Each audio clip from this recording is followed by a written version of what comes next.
बिस्मिल्लाहिर्रहमानिर्रहीम। अस्सलाम वालेकुम everyone. Board of secondary education Karachi SSC part 1 annual examination 2024।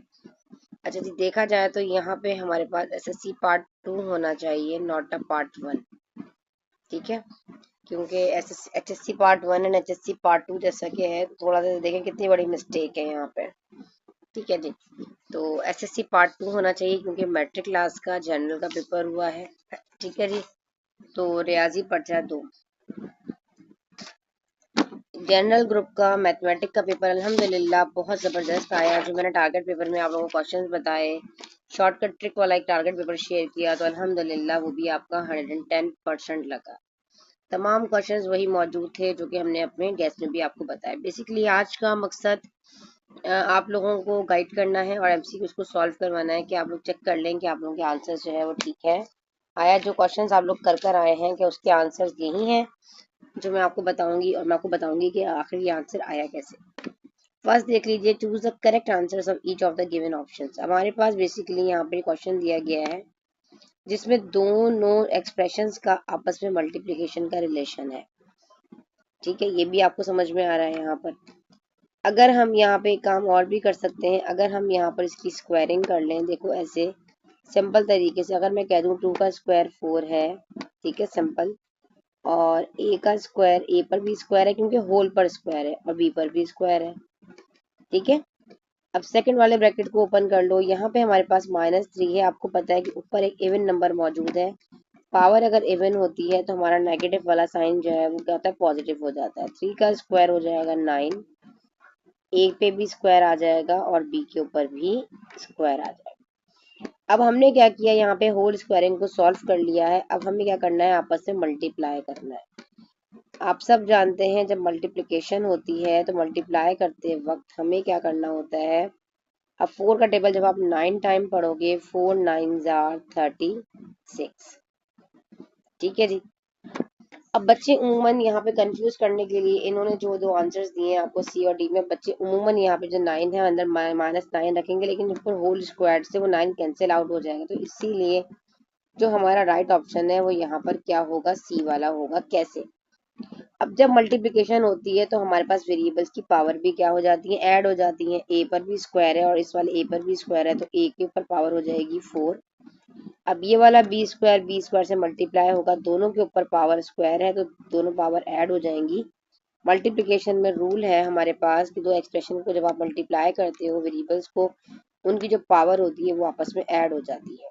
ये तमाम चीजें आप पॉलिनोमियल में और एक्सप्रेशन में बहुत डिटेल में पढ़कर आ चुके हो। तो फर्स्ट आंसर इसका है 36, राइट आंसर सॉरी इसका है 36 A the power of 4 and B raise to the power 4। उम्मीद है आप लोगों को समझ में आ गया हो। नाउ मूव करते हैं नाउ और next question, the order of matrix. अब ऑर्डर कैसे निकलता है, order of matrix basically m by n कर कर निकलता है। m बेसिकली रो को रिप्रेजेंट करता है और n जो है वो हमारे पास नंबर ऑफ कॉलम्स को रिप्रेजेंट करता है, मतलब r इंटू सी।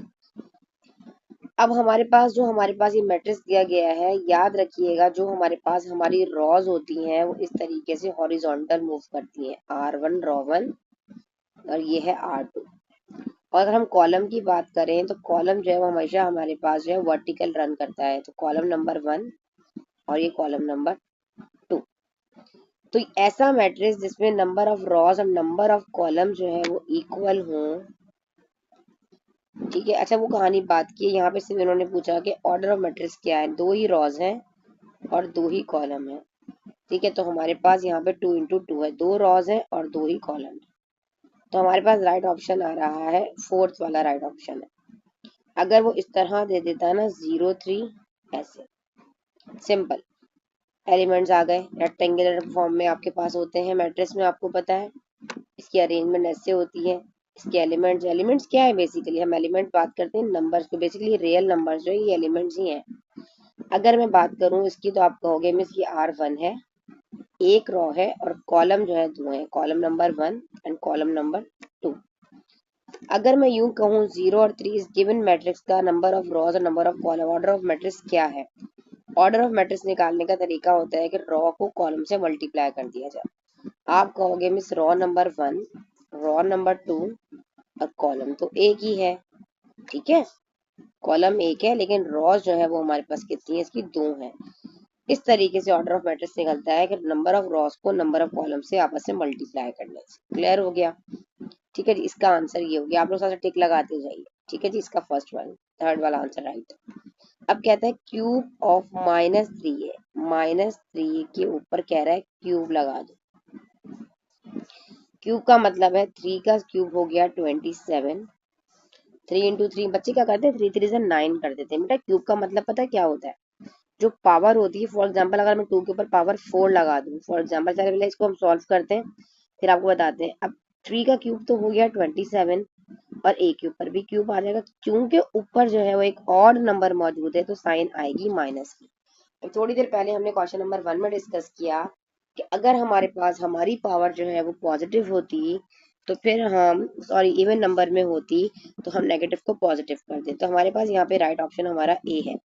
अब बेसिकली उमूमन बच्चों ने कंफ्यूज करने के लिए बच्चों को उन्होंने सवाल दिया, बच्चे क्या करेंगे 3 का स्क्वायर 9 रख देते हैं, 3 का क्यूब 9 बच्चे, जबकि जो पावर होती है बेसिकली वो रिप्रेजेंट करती है उतनी दफा उस नंबर को बेस को उतनी दफा रखकर आपस में मल्टीप्लाई करो। अगर 2 के ऊपर पावर 4 है इसलिए समझा रही हूँ, आने वाले एग्जाम में आने वाले पेपर में आप लोगों के कॉन्सेप्ट क्लियर हो। 2 को 2 टाइम मल्टीप्लाई करने पे 4, 4 को 2 टाइम मल्टीप्लाई करने पर 8 और 8 को 2 टाइम मल्टीप्लाई करने पर 16 मिलता है। क्या मिलता है हमें? 16। इसी तरीके से अगर हम कहें कि 3 के ऊपर पावर 4 है तो आप कहोगे 3 इंटू 3 9, फिर 9 3 ज़ा 27, फिर 27 का टेबल 3 टाइम पढ़ोगे तो फिर आपके पास आपका आंसर आएगा। इस तरीके से आपको पावर को मल्टीप्लाई करना पड़ता है। ठीक है, क्यूब हो, स्क्वायर हो, वटेवर। तो हमारे पास इसका right option -27 is the power of cube, इसका राइट ऑप्शन था। नाउ मूव करते हैं नेक्स्ट क्वेश्चन की तरफ। The point 2 and -4 is located. अब यहाँ पे बेसिकली जो पहला वाला है कोऑर्डिनेट वो रिप्रेजेंट करता है एक्स को और दूसरा रिप्रेजेंट करता है वाई को। तो थोड़ा सा मैं आपको क्वाड्रेंट के बारे में पहले बता देती हूँ। यहाँ पर होता है एक्स एक्सिस पॉजिटिव, यहाँ होता है एक्स एक्सिस नेगेटिव, यहाँ होता है वाई एक्सिस पॉजिटिव और यहाँ पर होता है वाई एक्सिस नेगेटिव। अब जो वैल्यू इस रीजन में लाई करेगी, क्योंकि एक्स और ये ओरिजिन पॉइंट है जहाँ पर एक्स भी 0 है और वाई भी 0 है। ठीक है, इस वहां पर ऑर्डर पेयर में एक्स भी 0 होता है और वाई भी 0 होता है। ठीक है, ये मैंने जो 0 जो 2 अंडे आपको नजर आ रहे हैं मैंने इस तरह करके कुछ बनाए हैं ऐसे, एक्स भी 0 है और वाई भी 0 है, तो इस पॉइंट को क्या कहा जाता है? ओरिजिन पॉइंट कहा जाता है। अब बेसिकली जो पॉइंट हमारा यहाँ पर लाई करेगा इस रीजन में वो कहलाता है फर्स्ट क्वाड्रेंट। फर्स्ट क्वाड्रेंट में क्या होता है, जो एक्स एक्सिस है वो भी पॉजिटिव होता है और वाई वाला भी पॉजिटिव होता है, दोनों वैल्यूज पॉजिटिव हैं। अगर यहाँ पे रीजन पे लाई करने वाली दो ऑर्डर पेयर की वैल्यू सेकंड क्वाड्रेंट है, यहाँ पर लाई करने वाला थर्ड क्वाड्रेंट है और यहाँ पर लाई करने वाला फोर्थ क्वाड्रेंट। अब यहाँ पे पहला x है ना, तो x तो यहाँ नेगेटिव है पर y यहाँ पर क्या है, ये देखो ये y पॉजिटिव है। यहाँ पे अगर पहली वैल्यू नेगेटिव है और दूसरी पॉजिटिव, देखो यहाँ पे तो पहली भी पॉजिटिव है और दूसरी नेगेटिव है ना भाई, हमें तो इसको देखना है। अब थर्ड वाले में अगर यहाँ पे पहली नेगेटिव है और y देखो y भी नेगेटिव है, इसका मतलब दोनों नेगेटिव होंगे तो थर्ड क्वाड्रेंट है। फोर्थ की अगर हम बात करें तो x एक्सिस पॉजिटिव है, ये रहा, और y एक्सिस जो है वो हमारे पास यहाँ पर नेगेटिव है। इसका मतलब ये हुआ कि x एक्सिस जो है वो कह रहा है कि 2 है और y कह रहा है -4 है, तो ये लाई कर रहा है फोर्थ क्वाड्रेंट पे। आप इस वे वाली एमसीक्यूज को बड़ा डिटेल में स्टॉप करके दोबारा अगेन देखेंगे तो इंशाल्लाह आपको मेरी बात समझ में आ जाएगी कि पहला वाला पॉजिटिव है x एक्सिस और दूसरा वाला -4 है। अगर देखा जाए फॉर एग्जांपल ये 0 है, ये 1 है, ये 2 है और दूसरा क्योंकि ये x एक्सिस पॉजिटिव है, ये y एक्सिस नेगेटिव है, -4 है ना, पहला वाला मैंने जैसे कि बताया प्लस है, दूसरा वाला x है सॉरी, और दूसरा वाला y है, तो इसका मतलब y -4 कुछ इधर होगा। तो ये हमारे पास बन रहा है फोर्थ क्वाड्रेंट। तो फोर्थ क्वाड्रेंट हमारे पास जो हमारा राइट ऑप्शन है वो है फोर्थ। अब आप कहेंगे मिस हमारा पेपर तो हो गया तो आप हमें क्यों एक्सप्लेन कर रही हैं? ये आने वाले बच्चों के लिए एक्सप्लेन कर रही हूँ, जैसे कि 2023 में एक्सप्लेन किया था। ठीक है जी, जैसे जैसे आप लोगों के पेपर होते जाए फिर बाद में बेटा टाइम नहीं मिलता, पेपर भी आगे पीछे हो जाता है, बच्चे आके पेपर दे देते हैं तो उनसे पेपर ले लिया जाता है, बता दिया जाता है बेटा पेपर आप कर कर आए तो आप हम पेपर दे दें, ताकि हम उसके ऊपर वीडियो बना के अपलोड कर दें, ताकि आने वाले बच्चे जब आएंगे तो उनको 10 ईयर के एमसीक्यूज एटलीस्ट या 5 ईयर के एमसीक्यूज एटलीस्ट उनको सॉल्व मिलेंगे। ठीक है जी। अब कहते हैं the formula of the area semicircle region. Semicircle देखो ये है सर्कल और इसका हाफ की बात कर रहा है, area of semicircle region का एरिया जो होता है वो होता है पाई आर स्क्वायर अपॉन 2। ठीक है, इसका जो है ये थर्ड वाला ऑप्शन जो है वो राइट। हाफ ऑफ डायमीटर देखो इसी के से रिलेटेड क्वेश्चन आ रहे हैं सारे। देखो जैसे कि मैं थोड़ा समझा भी दूं आप लोगों को, क्योंकि मेरी आदत है कि एक चीज से रिलेटेड अगर कोई चीज आ रही हो तो उसको हम बार बार एक्सप्लेन इसलिए करते हैं ताकि आपको पता। बेसिकली ये जो सर्कमफेरेंस है इसको सर्कमफेरेंस कहते हैं, ये पूरी बाउंड्री जो होती है। और ये छोटा सा पार्ट जो होता है ना सर्कमफेरेंस का छोटा सा पार्ट, ये कहलाता है आर्क। ये आर्क बहुत सारे मिलते हैं तो पूरा बन जाता है सर्कमफेरेंस। ये सेंटर पॉइंट होता है जिसको हम कहते हैं सेंटर पॉइंट। सेंटर पॉइंट से लेके इसके सर्कमफेरेंस तक का जो डिस्टेंस होता है वो कहलाता है रेडियस। अगर कोई आपसे पूछे क्या सर्कल का रेडियस सेम होता है तो आप कहोगे सेंटर पॉइंट से लेके सर्कल के सर्कमफेरेंस को टच करने वाली हर लाइन आपस में बराबर होती है तो रेडियस क्या होता है, इक्वल होता है। सेंटर से लेकर सर्कमफेरेंस तक का हमारे पास तमाम रेडियस जो है वो सेंटर से वहां तक का डिस्टेंस क्या होता है। ऐसा तो नहीं तो प्रकार लेके 3 सेंटीमीटर खोल रहे हो, एक जगह 3 आ रहा है एक जगह 4 एक जगह 5, ऐसा तो नहीं होता ना। सर्कल में तो तमाम रेडियस, ये तो होता है रेडियस। अब रेडियस के अलावा अगर वो आपसे पूछ ले कि डायामीटर क्या होता है, ठीक है, डायामीटर हमारे पास बेसिकली क्या है, डायामीटर कहा जाता है ये हाफ रेडियस हो गया और यहाँ से भी हाफ लगा लो रेडियस, इसको कहा जाता है डायामीटर। डायामीटर का फॉर्मूला होता है 2r, मतलब दो रेडियस आपस में मिलकर डायामीटर बनाते हैं। अब कह रहा है कि हाफ ऑफ डायामीटर क्या है, डायामीटर का आधा हिस्सा, मैंने आपको कहा कि यहाँ से यहाँ तक तो रेडियस है, ठीक है, हाफ ऑफ डायमीटर क्या है, रेडियस। तो हमारे पास हमारा इसका ऑप्शन जो है वो 6 राइट होगा। अगर वो आपसे पूछ लेता कॉर्ड, जैसे कि यहाँ पे कॉर्ड की बात आ रही, कॉर्ड भी मैं आपको बता देती हूँ। जैसे कि ये सर्कल है, सर्कल के दो सर्कमफेरेंस को जोड़ने वाली लाइन आपस में कॉर्ड कहलाती है। यहाँ से यहाँ तक लगा लो, यहाँ से यहाँ तक लगा लो, ये कॉर्ड है, यहाँ से यहाँ तक कट काट, यूं काट लो, यूं काट लो, दो सर्कमफेरेंस को टच करने वाले जो पार्ट होता है ना ये कॉर्ड कहलाता है। अब बेसिकली एक और चीज भी बच्चे उम्मन कंफ्यूज होते हैं, आप बच्चे बाज़ार कहते हैं मिस आप कह रही हैं कि अगर सेंटर से जो हम रेडियस को कट कर रहे हैं, डायमीटर हम बना रहे हैं, ये भी तो दो लाइन आपस में सर्कल की टच कर रही हैं, तो ये कॉर्ड क्यों नहीं है, ये सेमी सर्कल क्यों है, इसको आप डायमीटर क्यों कह रही हैं, सेमी का मतलब हाफ, ठीक है ना, सर्कल का हाफ। अब यहाँ पे आप कह रही हैं मिस ये तो हमारे पास हमारा क्या है, डायमीटर है। बेटा अगर वो लाइन सेंटर से दो इक्वल पार्ट में सर्कल को टच करे, सर्कमफेरेंस को छू दे, तो वो कहलाता है डायमीटर। इसके अलावा अगर वो कहीं से भी बॉर्डर लाइन से इसको यूं करके टच कर रही है तो वो सारे के सारे कॉर्ड होंगे। ठीक है, तो उम्मीद है समझ में आ गया होगा। अच्छा मेरी कॉल आ गई थी बीच में से, डिस्कनेक्ट हो गया। हम कहाँ पर थे, हम थे कॉर्ड पर, ठीक है, कॉर्ड समझ में आ गया। अब बेसिकली ये हमारे पास क्या ट्रांसवर्सल क्या होता है, देखो ये दो पैरेलल लाइंस हैं, क्योंकि ये किसी भी एक पॉइंट पे जाके मीट नहीं कर रही। अगर ये मैं बताऊं क्या ये दो पैरेलल लाइंस हैं, नहीं, क्योंकि ये किसी ना किसी पॉइंट पे आगे जाके मीट करेंगी, तो ये पैरेलल नहीं है, ये पैरेलल है। इन दोनों पैरेलल लाइंस को के परपेंडिकुलर अगर हम एक लाइन ड्रॉ करें जिसको कट करें जो परपेंडिकुलर हो उसकी, ये लाइन कहलाती है ट्रांसवर्सल लाइन।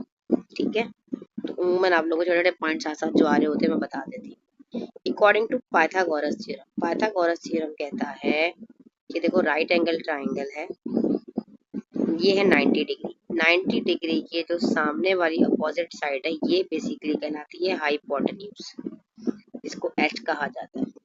हाइपोटेन्यूज का स्क्वायर लगा लो, चलो यहाँ पे इन्होंने सी से रिप्रेजेंट किया है। और बाकी क्या हमारे पास, देखो याद रखना बेटा हमारा हाइपोटेन्यूज कभी भी चेंज नहीं होता, क्योंकि ये हमारे पास हमारा क्या है, स्लोप है। स्लोप कभी भी नहीं बदलता। हाँ परपेंडिकुलर और हाइपोटेन्यूज जो है वो चेंज, परपेंडिकुलर और बेस जो है वो चेंज हो सकता है। पाइथागोरस ने बेसिकली है क्या, पाइथागोरस ने कहा कि अगर हम परपेंडिकुलर का स्क्वायर करें और बेस का, इस तरह का सवाल भी आपके पास आया था एग्जाम में सेक्शन बी में, का स्क्वायर करें और हम उसका सम कर दें तो वो बराबर होगा हाइपोटेन्यूज के।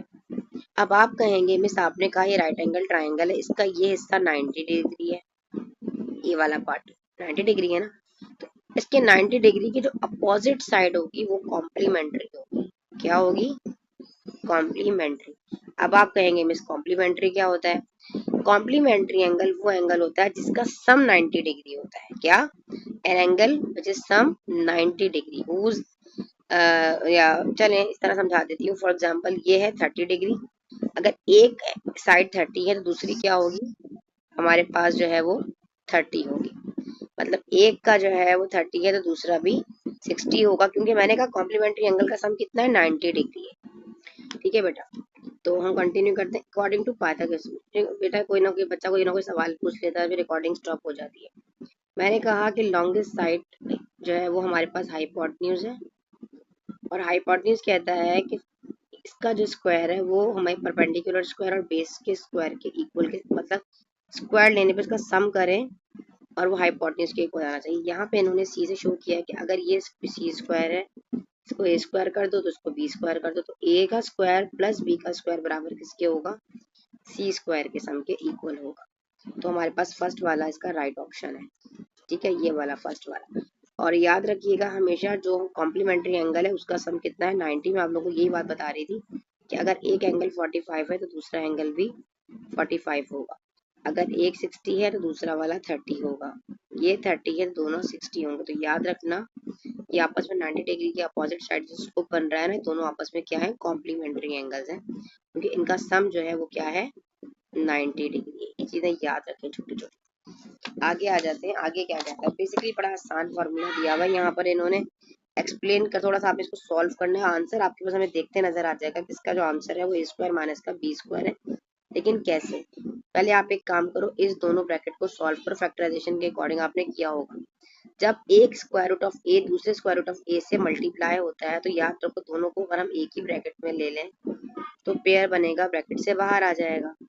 ये वाला प्लस है और दूसरा वाला क्या है? माइनस है। तो प्लस माइनस माइनस, एक भी बी है और दूसरा वाला भी बी है।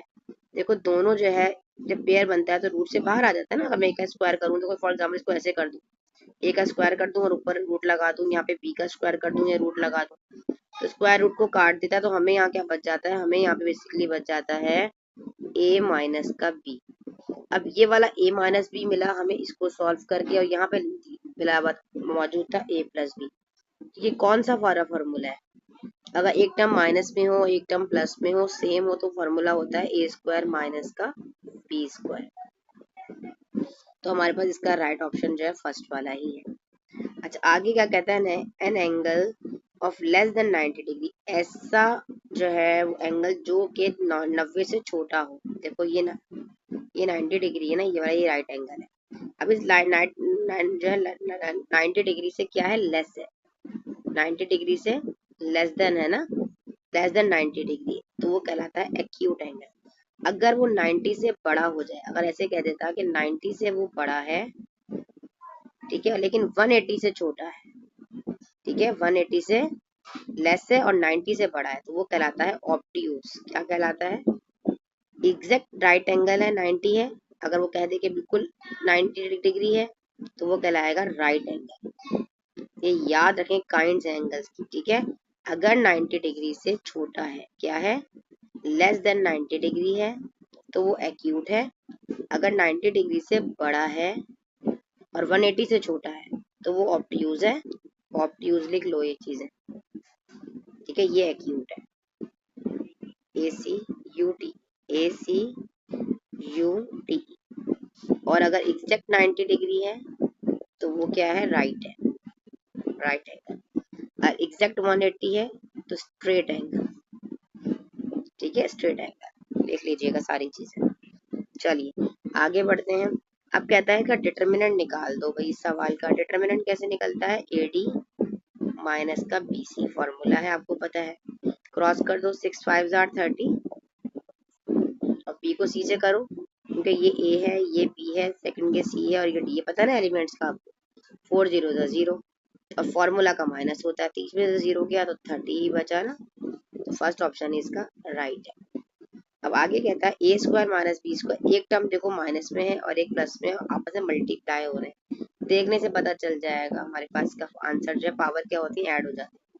A is the power of 4 minus B is the power of 4 जो है वो उसका राइट आंसर है, जो कि हमारे पास हमारा एमसीक्यू नंबर 11 भी कवर हुआ। नाउ मूव करते हैं नेक्स्ट क्वेश्चन की तरफ। If the determinant of a matrix, अगर हम डिटर्मिनेंट लें, क्या बोला, ये डिटर्मिनेंट निकाला ना अभी ऊपर, अगर वो डिटर्मिनेंट हमारा क्या हो जाए, जीरो आ जाए, क्या आ जाए, जीरो आ जाए, तो फिर हमारे पास वो कहलाता है सिंगुलर मैट्रिक्स। अगर हम किसी भी फॉर एग्जांपल एक मैट्रिक्स है 1 2 3 4, हमने इसका डिटरमिनेंट फाइंड किया, इस मैट्रिक्स का डिटरमिनेंट इस तरह लाइन बना दें, डिटरमिनेंट ये तो मैट्रिक्स है ना, हम डिटरमिनेंट लें और डिटरमिनेंट क्या आ जाए हमारे पास, हमारा जीरो आ जाए, क्या आ जाए, जीरो आ जाए। मैं आपको दोबारा करके दिखाती हूँ। देखो अगर हमने किसी भी फॉर एग्जांपल ए एक मैट्रिक्स है और इसका हमने डिटरमिनेंट लिया है और वो आ गया जीरो, तो वो कहलाता है सिंगुलर। और अगर हम डिटरमिनेंट लें और इस नॉट इक्वल्स टू जीरो आ जाए, तो वो कहलाता है नॉन सिंगुलर। यहाँ तो बात हो रही है कि वो जीरो है। अब बच्चे बार बार परेशान कर रहे हैं, बेटा आप लोग इग्नोर कीजिएगा, मैं बार बार काट नहीं रही, वीडियो को काटूंगी ना तो बहुत मुश्किल हो जाती है मर्ज करने में। The sum of measure of three angle of a triangle, अगर भाई एक एंगल का, तीनों एंगल का सम जो है ट्राइंगल के अंदर, वो क्या होता है, तो वो हमारे पास बेटा यहाँ पर हमारे पास आता है 180। देखो भाई अगर ये 90 है, मैंने अभी आपको जैसे थोड़ी देर पहले बताया, इन दोनों का सम भी तो 90 है ना, कॉम्प्लीमेंट्री, तो 90 और 90 कितना होता है, 180, तो ये 90। अच्छा अब बात वो सप्लीमेंट्री एंगल भी वो पूछ लेता है, अगर वो सप्लीमेंट्री एंगल का सम पूछेगा तो आप कहोगे 180 डिग्री। ठीक है, आगे आ जाते हैं, now मूव करते हैं। अब हमारा नेक्स्ट क्वेश्चन है 3x माइनस का 3 2x प्लस का 1 आपस में मल्टीप्लाई हो रहे हैं, कैसे, इसको ब्रैकेट को ओपन करके भी कर सकते हो, पता है कैसे, देखो ये बच्ची ने लिखा हुआ है इसके ऊपर, इग्नोर कीजिएगा। देखो 6x को पूरे bracket first expression second expression से मल्टीप्लाई करो, फिर माइनस का 3 है, इस माइनस के 3 को इस पूरे के साथ मल्टीप्लाई करो 2x प्लस 1। बहुत आसान तरीके से समझा रही हूँ आप लोगों को। 6 2 12 हो जाएगा 12x का स्क्वायर, और 6 1 से भी मल्टीप्लाई, इससे मल्टीप्लाई हुआ, 1 से मल्टीप्लाई हुआ 6 का x हो गया। अब ये वाला 3 इस 2 से मल्टीप्लाई हुआ तो माइनस आएगा, पहले 3 2 6x, क्योंकि प्लस माइनस माइनस होता है, और माइनस प्लस माइनस होगा और 3 1 3 देगा। क्लियर होगा, ये प्लस का 6x माइनस का 6x से कट जाएगा, तो हमें मिला 12 का x स्क्वायर माइनस का 3, तो राइट ऑप्शन थर्ड वाला है। बेटा मेहनत करके पेपर दें, समझ समझ के करें, कुछ मुश्किल नहीं है, बहुत आसान एमसीक्यूज आप लोगों के आए थे। अब क्वाड्रिलेटरल क्या है, बेसिकली क्वाड्रिलेटरल ऐसी ज्योमेट्रिकल फिगर को कहते हैं, याद रखिएगा, क्वाड्रिलेटरल बेसिकली चार कोनों वाली ज्योमेट्रिकल फिगर होती है। अब क्वाड्रिलेटरल में स्क्वायर भी आता है, क्वाड्रिलेटरल में रोम्बस भी आता है, रोम्बस जो है स्क्वायर की बिगड़ी हुई शक्ल है, ट्रायंगल भी आता है क्योंकि इसकी भी चार कोण है, अगर मैं कहूँ पैरेललोग्राम, पैरेललोग्राम भी आता है, ट्रेपीजियम कहूँ तो वो भी आता है। तो ऐसी फिगर, ज्योमेट्रिकल फिगर इसके चार कोने हों, वो कहलाती है क्वाड्रिलेटरल। ठीक है, और क्वाड्रिलेटरल का अगर वो सम पूछ ले तो याद रखना वो होता है 360 डिग्री। छोटी छोटी चीजें मैं आप लोगों को बता रही होती हूँ। अगर वो आपसे पूछ ले कि इक्विलैटरल ट्रायंगल का सम क्या है, इक्विलैटरल, छोटी छोटी चीजें, इक्विलैटरल ट्रायंगल का सम क्या है, ये एक ट्रायंगल है, इसका पूरे का सम कितना है, तो आप कहोगे 180 डिग्री। अगर वो कहे कि इक्विलैटरल ट्रायंगल में ईच साइड किसके बराबर है, एक साइड किसके बराबर है, तो आप कहोगे 60 डिग्री।